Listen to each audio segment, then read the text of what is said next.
I think most of it, what the issues we're facing right now didn't come upon us in the last 5 or 10 years.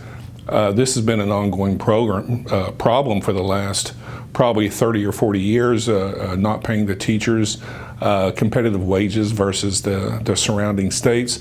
So a lot of the issues that we're dealing with in the last 6 months there in Oklahoma City specifically with Bill 1010 that was passed last night, they've been trying to do this for a long time, but there has never been a way to really provide a financial framework to fund the teacher raises. They've been needed for years.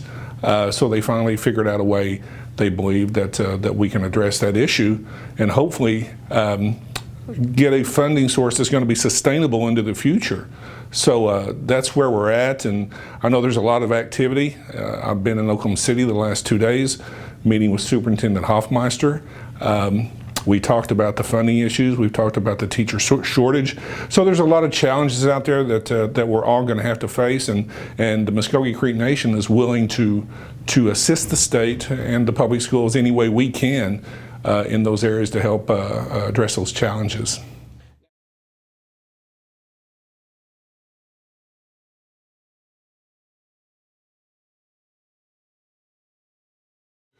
Chief Floyd is very engaged. We have conversations, and he knows what's going on. He's aware of the challenges. He's aware of some things that maybe we've offered as if this would happen, how would we react? So Chief Floyd, he's always very engaged in the topic of education. That's of course very important to him.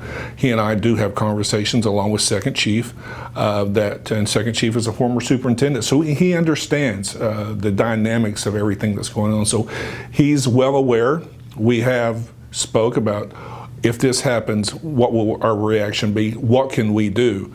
As a nation, there's not a lot we can do, but we do understand why the teachers have proposed a walkout. We hope it doesn't come to that point, but if it happens, we certainly understand why. And I think we want to maintain our solidarity with our teachers here in the 67 schools that, within the Mvskoke Creek Nation. But I also think that would affect, people don't understand the implications of a walkout, of parents not being able to go to work, not finding daycare because they have to watch their kids missing work. Some may not have leave. They may take leave without pay. So the implications run very deep. And so we have to be understanding, and I've had my staff approach, what if this happens? We're going to have to take off. We understand.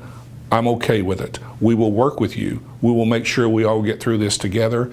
And I think that's the approach that the nation is going to take.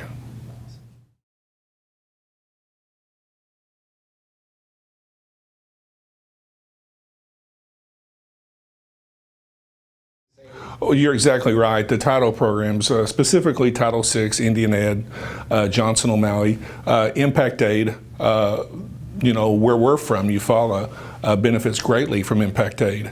Those dollars are used in a multitude of areas that not only benefit Indian children, but benefit the entire student population, which some schools get more than others. But I tell you, those are helping plug some holes that normally, under these circumstances, I mean, how else do you do it?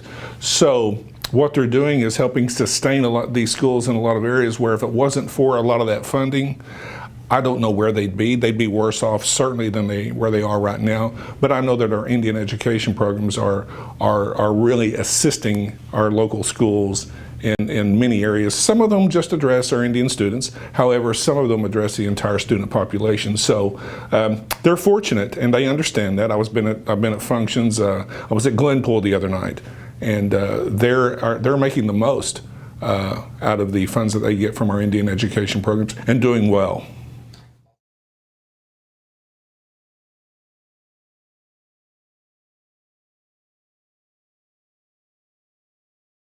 Well, I was in D.C. in February, Valentine's Day. I had the opportunity to speak before the Senate Committee on Indian Affairs.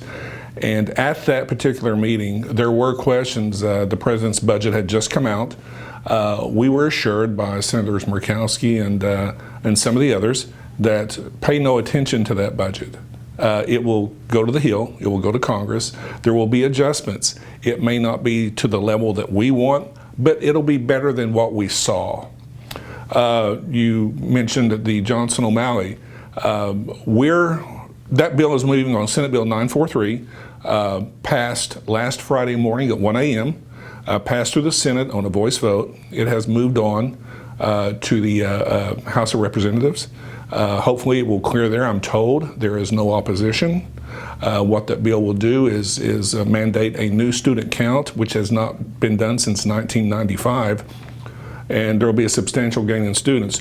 We're hoping, and we have been told, that once that count is complete, that we get the new count, and hopefully funding will follow.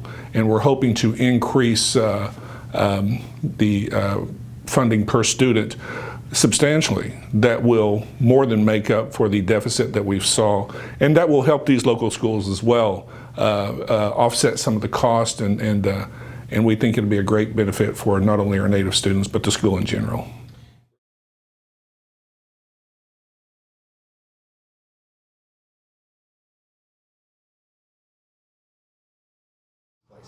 I think for the most part what we hear is there's a frustration with the lack of effort to find funding for teacher raises and to move the Oklahoma education picture from number 49 or 50, depending on what data you read, to somewhere that we're competitive with Texas and Arkansas and the surrounding states.